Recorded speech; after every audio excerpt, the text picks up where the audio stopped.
As humans, how are you? Yes, you affected too by monopolization, domination, predation, exploitation.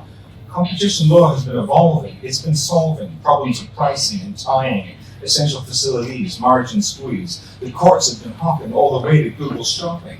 Enforcers hitting on online markets, all the big targets, Android, Apple, Amazon retail. Reports from the UK, EU, FTC, ACCC, all call for unlocking digital competition, so stalking at too big tech, shift legal presumptions, block killer acquisitions, enforce with speed while still paying heed to incentives to innovate, to invent in the first place. But some say it's too hard or too late. And how do we regulate an American from afar? Say what? You haven't heard of GDPR? Get ahead of the problem. Interventions happened before. Opens the door. AT&T, IBM, the Microsoft order. Allowed for more than Explorer, Mozilla, and even Chrome soon found a home. And now there's Android threatening a void. Interoperability holds the keys, creates space for intermediaries, and it offers to thrive, an ecosystem that's alive. Is this all antitrust hipster? Are we human or are we dancer? The killers ask that, and I answer. I want to talk to you too, and about you, and you too. You're the demand side, it's true. So what can you do? But to do this, I've got to talk about you and go back to the yesterday. Back then, if you read any Dr. Seuss, you'd know that today is your day. You're off to great places. You're off and away. You get your first phone. The world now your own. So many apps and choices. Choose by thumb, finger, or voices. But as we grow up, we learn we're not as free as we think. There's more work than play, and more rules than at school. And online, it's true too. In more subtle ways, invisible strings are pulling, our rationalities bounded. We're constantly hounded by algos and ads that steer us this way and that. We act differently than we would, or we could, or we should. But what's the impact? Is it actual? Yo, what's the counterfactual? Well, this is complicated, not just economics and law. Human behavior is weird and it's raw. More often than not, we are not in control, and we don't even know that it's so. Online we go, ho. But some offers were shown only if they paid the site a bribe or commission, and we don't know to what we are granting permission. Take the cookies, or you don't get in. Agree to be tracked. We don't even know who, what, or where, or who'll know. Our data, it goes into a server, farmed out, analyzed with great fervor. What we visualize with bored eyes, synthesized, monetized, we get fed merchandise. Round and round it all goes. Efficiencies, yes. New choices in reach for merchants and me.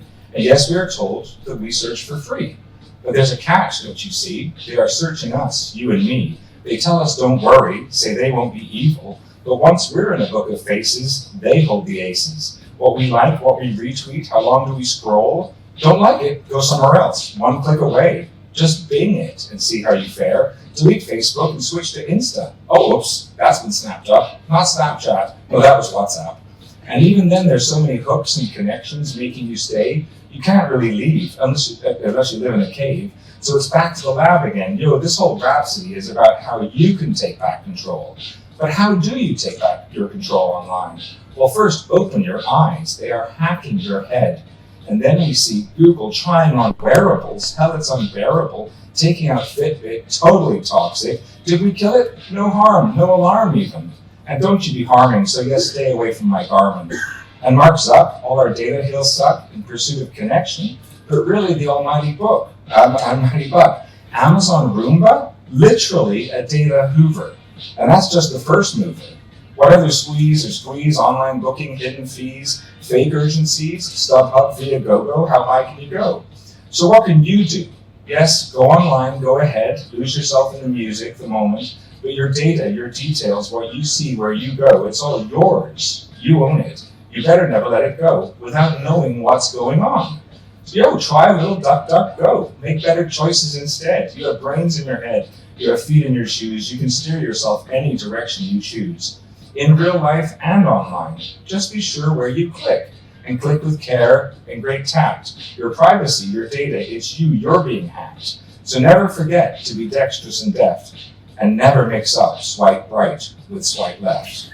You can do anything you set your mind to. Don't lose yourself.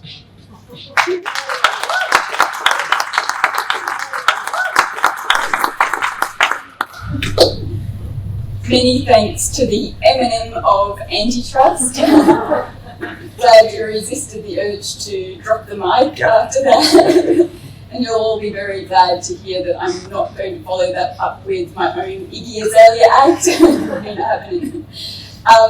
Just to bring us back to the real world to begin, we should say at the outset, some people are still struggling a little, as I hope not too many of you were, with the trains being down in the eastern suburbs line. So sorry and thank you to those of you who've made it past that. We'd also like to begin by acknowledging the Gadigal people of the Eora Nation as the traditional custodians of the country we're meeting on today, and we recognise their continuing connection to the land and waters and thank them for protecting the coastline and ecosystems from time immemorial.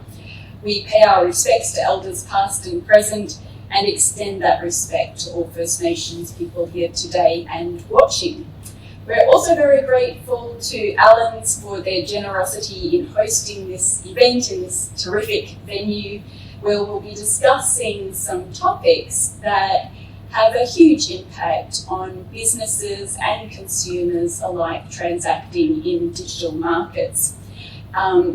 You've already had some introduction to Professor Philip Marsden, who is a Professor of Law and Economics at the College of Europe.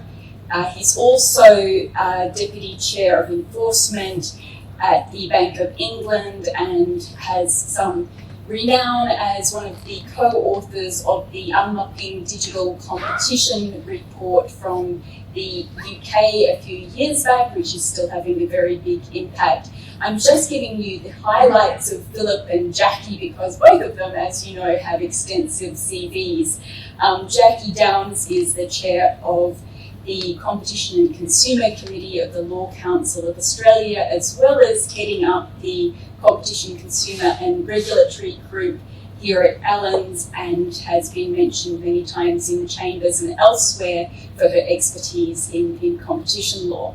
I am Katharine Kemp. I am the co-lead of the Data as a Source of Market Power research stream for the Allens Hub for Technology, Law and Innovation, as well as being a senior lecturer at the Faculty of Law at UNSW.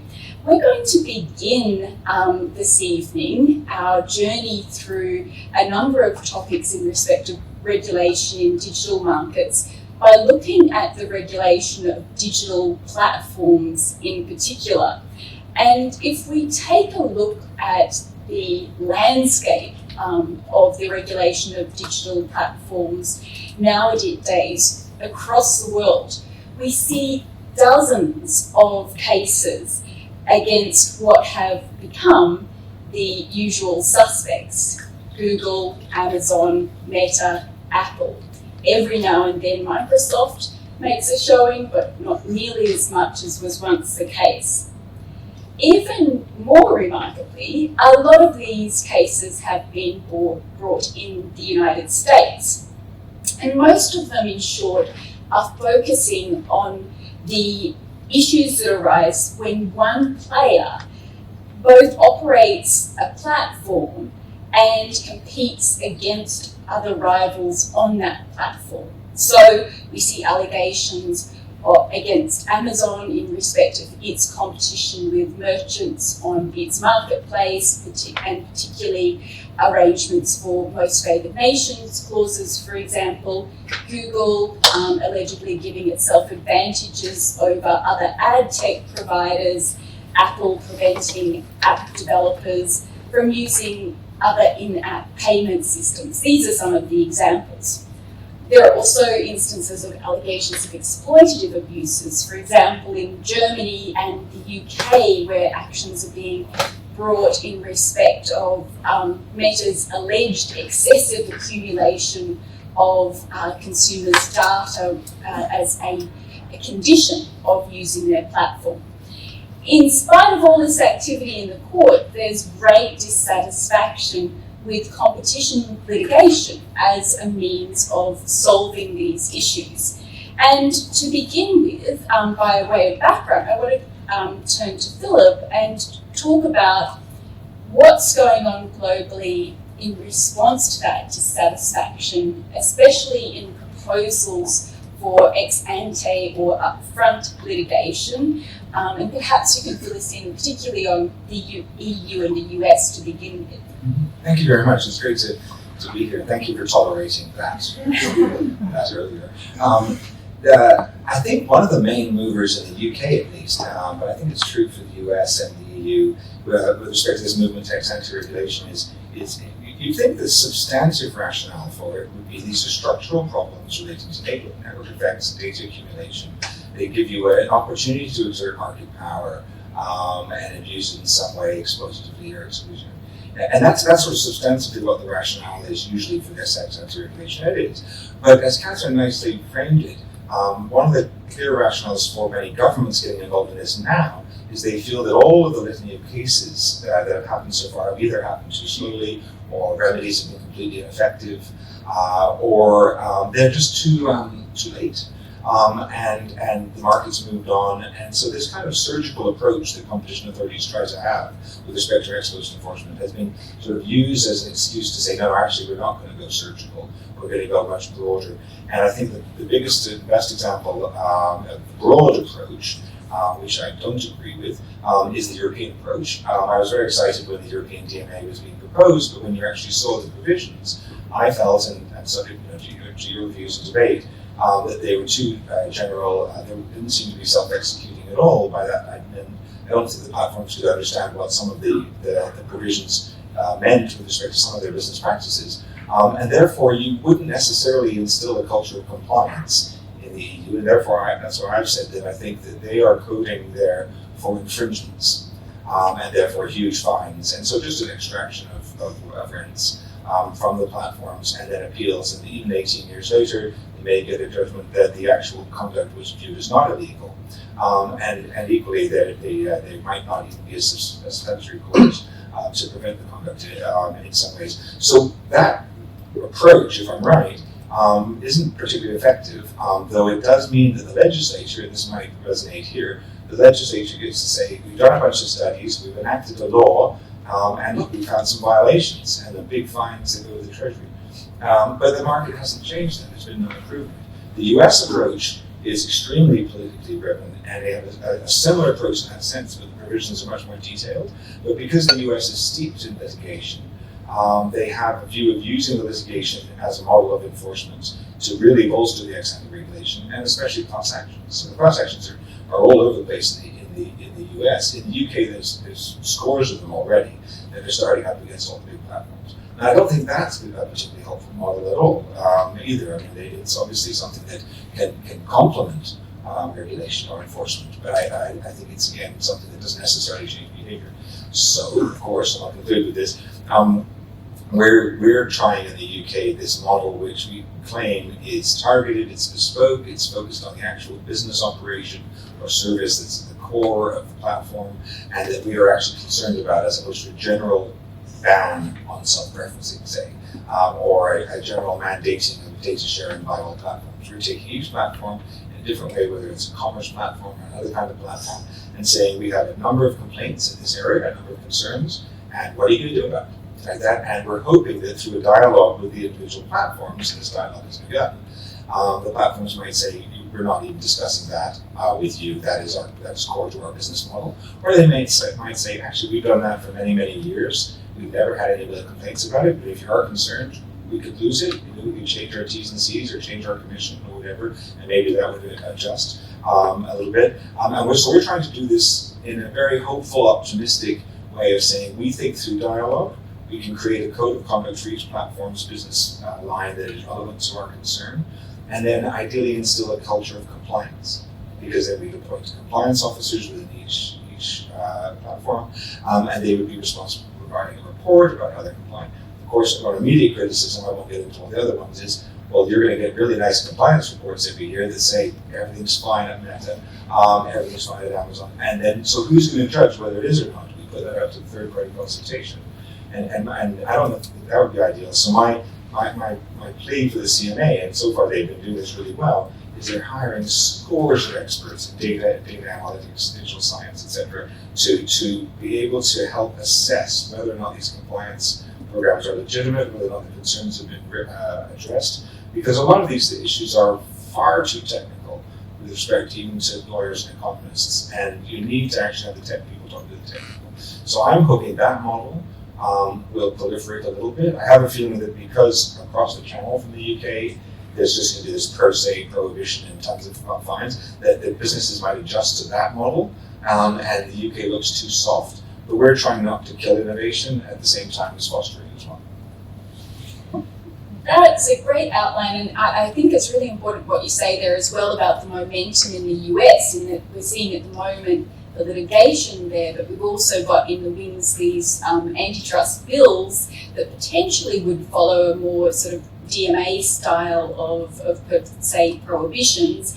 And those bills have quite extraordinarily garnered some bipartisan support. And just to give you a sense of how extraordinary, you've got Congressman Ken Buck on the one hand, a Republican, and Congressman David Cicilline, both supporting these bills, whereas in previous times you had Congressman Ken Buck with his cowboy boots and assault rifle in his office in Washington, which happened to be the same assault rifle that David Cicilline was campaigning against, and they come together on these bills, which we're yet to see how that turns out. But Jackie, to bring us back to Australia, these developments certainly haven't gone unnoticed here, and we've had the ACCC's Digital Platforms Inquiry and various proposals and recommendations following on that. Can you give us an outline of what's happened locally and what you expect will happen?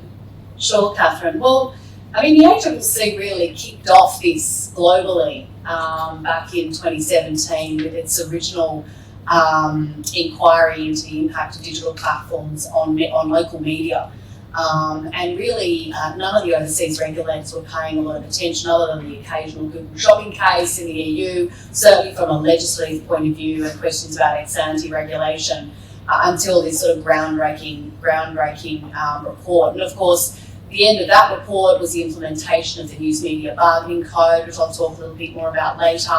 But what it also did was, because that report was focused on media, I think what it did though was highlight a whole lot of other issues that the ACCC felt it needed time to explore. And so that led in 2010 to a referral from the government to conduct a 5-year, 6-monthly review of digital platforms. And effectively the way the ACCC has been approaching that over the last couple of years now is every 6 months to issue a new interim report dealing with a different type of digital platform or area of digital platform involvement. They've indicated they may come back and review those different areas as the 5 years rolls on. But so far they've issued interim reports in online messaging, app stores, ad tech, web browsers and choice screens. And what they're doing this year is using their interim report for this 6 months to consider ex-ante regulation. So this report is due to be produced to government in September. We don't yet know when it might be released publicly, but it's been reviewing this since February this year.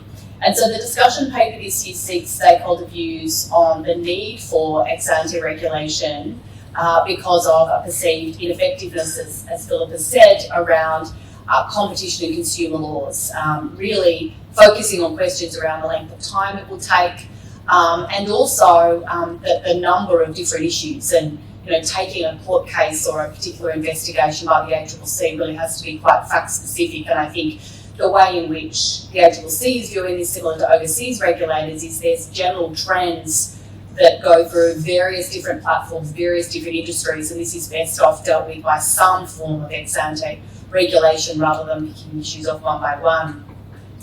So it's no surprise taking a look at some of the overseas models that have already started to develop and asking stakeholder views on those models, including an outright prohibition in legislation of certain practices, similar to the Digital Markets Act and the American Online Choice and Innovation Online Act.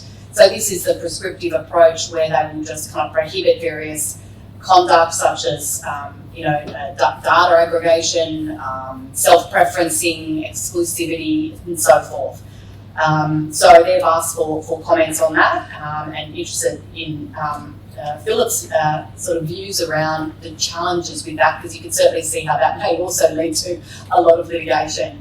The other model they're looking at is codes of practice. I think they feel they've had a fair degree of success with the news media bargaining code, so could something similar be developed, perhaps also looking at the way in which they're using codes in the UK to regulate codes of practice. I suppose one concern there is if they are voluntary codes, if you're requiring cooperation from the platforms, have we really seen evidence of willingness to cooperate to date? And so is that kind of wishful thinking, Philip? And I'm interested in your views on that. Rule-making powers is another area similar to what we have in the energy space with the Australian Energy Regulator, having the power to develop and implement tailored rules specific to digital platforms. Of course, this gives the ACCC a lot of power, so there are sort of concerns around that, and there would certainly need to be some checks and balances there. Measures to promote competition, again, another one that's developed from the UK approach, where the ACCC could potentially impose a specific measure on a platform following finding of consumer harm. Again, I think you really need to look at the checks and balances there. And then the third is that because a lot of these platforms are considered to be natural facilities potentially, is a sort of an access regime type arrangement like we have for natural monopolies in Part 3A and Part 11C of the Act.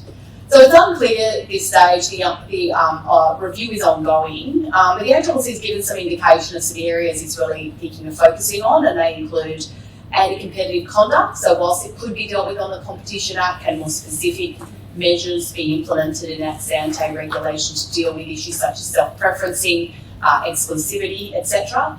Measures to improve data advantage, such as data interoperability and portability. Protecting consumers, the ACCC has been looking to enhance consumer protection for a while, and fairness in dealing between the platforms and the buyers. So they're pretty broad topics, but they seem to be the areas that the ACCC is focusing on. So I read an article actually just this morning that the new Competition Minister, Dr Andrew Lee, has suggested that the government might implement interim measures in relation to digital platforms. However, I have not formed a final view on this, so it's safe to say since the government is certainly waiting on that report on the ACCC and is keeping an open mind on what might need to happen.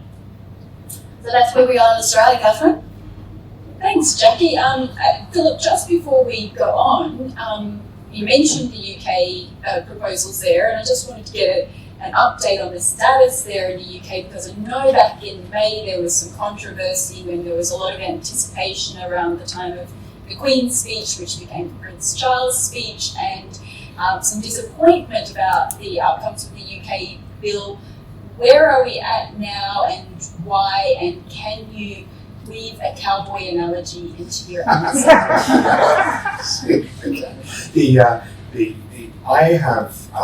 shouldn't have faith in the UK civil service necessarily for a range of reasons, but the actual civil service, the monolith itself, below the political froth, is actually reasonably respectable, and once it starts moving, it's like the wheels of the gods. I mean, they grind slowly, but they manage to pace really fine. So one of the things that I take comfort in is when I saw the news report from the FT and then immediately Grand Treasury and said what the hell's going on about there being a delay to our digital markets unit.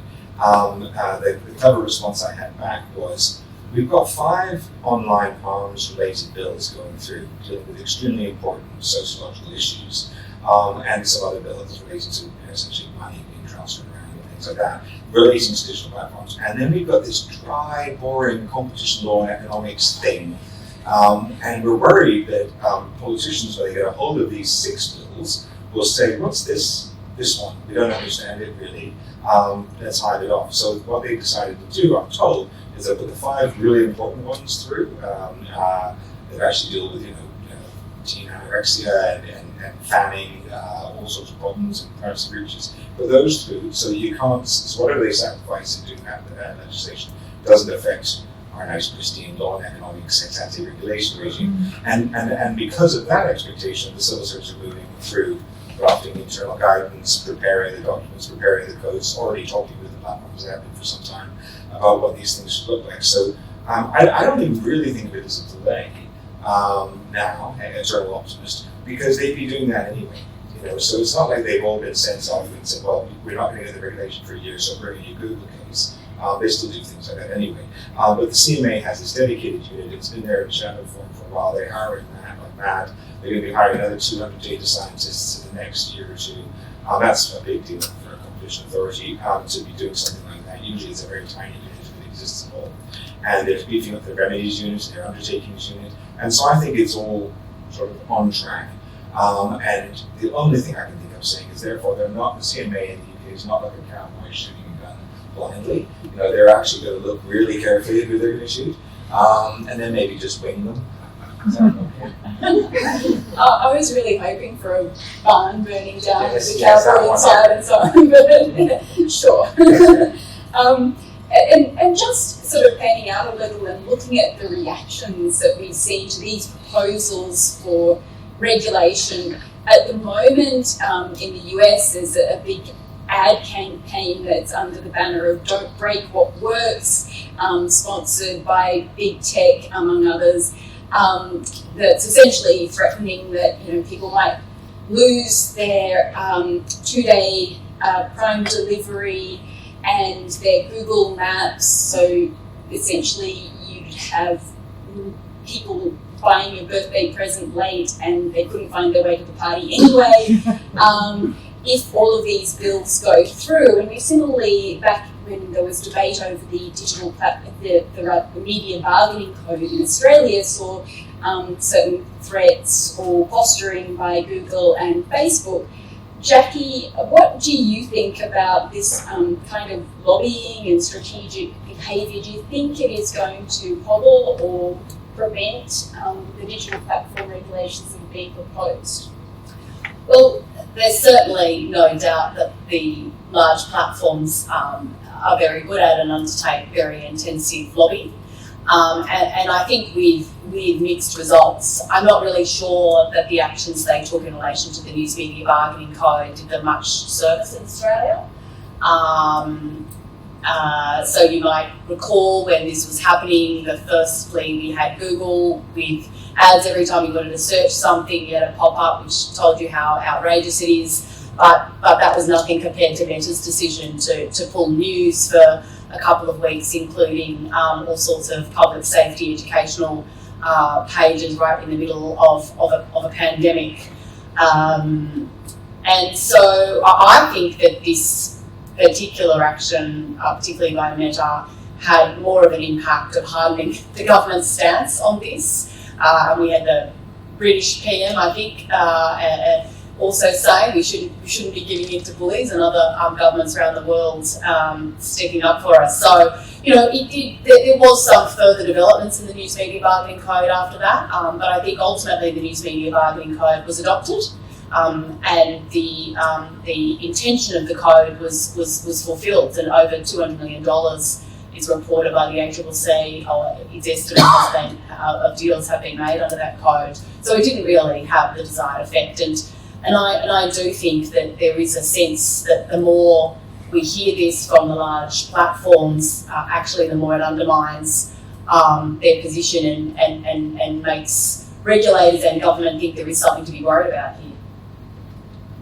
Just to move us now a little along, I think we'll come back to some questions about self-preferencing in Q&A if people have an interest there in some of these particular prohibitions that are being proposed in respect of digital platforms. But to keep us moving into the territory of privacy now, and there is some crossover here between these types of regulation.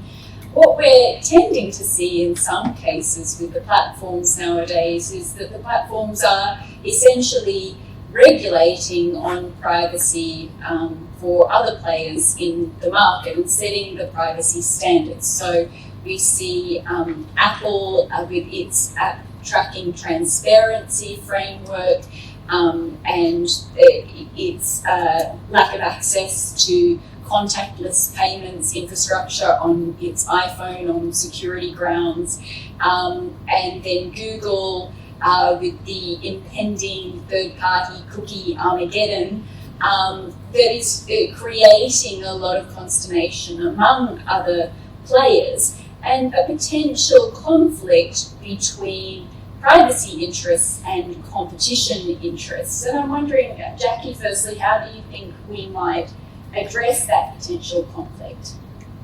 Look, it's a really difficult question, Catherine. And I'm not a privacy expert, so I don't purport to be that tonight. But I do see some difficulties in that intersection between privacy and protecting privacy and promoting competition. And I think we have seen examples where some of the larger platforms might use the privacy cloak, in fact, to protect their position. And so that, it is more difficult for others to compete. One example of this, looking at Apple, is the way in which it, offers, consumers the ability to opt out of apps on the App Store collecting data. And that really denies those app developers the ability to obtain that data that is useful in their own development of their products. But oftentimes, Apple itself is still collecting that data. So I think there are real issues that have to be determined around who owns the data. Is it the consumer? Should they have complete control over that data? And then if they do, where does that, who has the ability? Is it the platform? Is it the content developer that then has the ability to use that data? And I think these are really difficult questions because obviously as consumers we all believe that we should have a degree of control over our data, but also it's in our interest to ensure there is a fair degree of competition. So it's a really difficult question, but I think one that regulators definitely need to be turning their minds to. Thanks. And Philip, what is your view on this? As Jackie's saying, a lot of consumers loved this upgrade to Apple where you finally got to make a choice and had the pop-up that allowed you to say, stop following me around when we're using other apps. But is there a conflict there, and how do you think it should be managed? Well, I think one of the things about managing that situation like that is you have to have that simplicity of pop-up. It's simplicity of choices. And that means there's all sorts of gaming that can happen around how that's designed. But one of the things that we've learned in the EU, and disclosure, it's obvious though, I'm a competition person, is we thought the GDPR was going to be not very helpful from a competition point of view. When I'm speaking, that is when I was a competition official, and almost every competition authority in Europe made submissions into the European Commission as the GDPR was being drafted to say there are a range of areas here that might have odd consequences, and you may actually entrench market power or entrench a certain privacy standard by a big player that may not be the best standard. And so we've learned from that mistake. And one of the things that I know is happening here, but also is quite advanced in the UK, is this digital regulation cooperation forum between the Information Commissioner's Office, Ofcom, Financial Conduct Authority, and the Competition Authority, and soon others, who are working together not through MOUs or just meetings to allocate cases, but actually saying, we've got a case, I have a case here, here's a remedy that's being proposed, here's a commitment or something, and now let's hear from you, Privacy Commissioner, about what you think about the effectiveness of that, or vice versa. You've got some situation there, and it's not like the competition authorities pleading to have a say. It's that the privacy people are now going to be obliged, the officials, to check with the competition authority about whether the measure in our case would be the least anti-competitive measure. And that discussion means that those kinds of disputes that will happen and keep arising in this area will result, we hope, in what we call in the UK an integrated competition and privacy solution, rather than it's either this or it's that, because either one of them could be too blunt depending on the issues. Another area where we need to look for the overlap, in some cases, some potential duplication, perhaps less in the conflict or tension, is between privacy regulation and consumer regulation. And in the past couple of years here in Australia, we've seen the ACCC taking enforcement action in this respect, along the lines of the kind of proceedings that the FTC in America has brought over the years of alleging misleading conduct in respect of privacy notices, privacy settings, so actions against Google and Health Engine and Facebook about the way they presented their privacy terms and privacy settings, and some success there, as no doubt many of you will be aware, in the action against Google in the federal court, where the privacy settings in respect of location tracking were found to be misleading. And a question here which arises, and which some practitioners have raised over the last couple of years, is then for companies who are designing their privacy policies and privacy notices, should they really have to be trying to fit in with both what the Privacy Act says and what the Australian Consumer Law says? Should it be enough that they have complied with the Privacy Act? Do you have views on that, Jackie? Well, I'm not sure I have a particular view on whether you should comply with both. I mean, I suppose you should in both laws of the country. But I think one of the interesting things is that the actions that you mentioned the ACCC has taken against, for example, Google and Meta and Health Engine around disclosure, around alleging misleading conduct in relation to the disclosure of privacy and the extent to which data was collected. I mean, I think our view, and I've spoken to my privacy experts on this, and their view is that could have been taken as a privacy action. So it actually was a breach of both, or potentially a breach of both. And I think what is interesting is the fact that we are seeing the ACCC being more active still in this area and taking these actions as consumer law contraventions when potentially they could have been brought as privacy breaches. And look, we know that the ACCC and the privacy regulator are talking a lot and working these things out, but I don't think you're going to see the ACCC backing down on this anytime soon. So I think companies still need to ensure that not only are they complying with privacy laws, but whatever disclosures they're making are also complying with the Australian consumer law. Another area under our Australian consumer law that I've been writing about recently is the potential for there to be misleading conduct or false representations when firms are making claims either that they are just dealing with anonymous data or pseudonymous data, as if any consumers know what pseudonymous data is, and that these kind of claims should also be scrutinised under the ACL. And that's something we can chat about in Q&A time if anybody's interested. Speaking of which, we're going to come to that soon, and so if you have any questions that you would like to raise, then please have them ready. But Philip, I wanted to ask you about a report that the CMA put out recently in respect of online choice architecture, and some of the concerns raised there included concerns about deceptive design, or what's sometimes called dark patterns. Do you think that's the best description for these terms, and where is the CMA headed on these issues? I do think it's the best description of these terms, because essentially you can't find your way out. So hence it's a dark pattern. You can't find your way out of the site. It's not one click away and all that kind of stuff. And the point I like to make on this is that I find it very interesting that no one's really complained too much yet that the CMA is actually getting quite close to product design here, which is what we're not supposed to do, right, as a competition authority. And yet that's the whole issue here, is that the kind of service that we're being offered, or the idea of where you can switch from competition as a click away, well, if it isn't, or you're unable to escape a particular route, or it takes too long to work out how much you're actually being charged, or you're just being shown all sorts of things with false urgencies, that the CMA and other authorities are recognizing that you don't have to conjure it all up as some big complicated behavioral insights. Just human beings, just notice your own behavior, whether it's your revealed preferences or your stated preferences. How are you responding to this? We all feel the kind of frustration that this kind of happening happens. And there are, I think, some clear ways of resolving this, and this is how the competition authorities are negotiating with the platforms as to how this should be changed, what their concerns are. But then it goes back to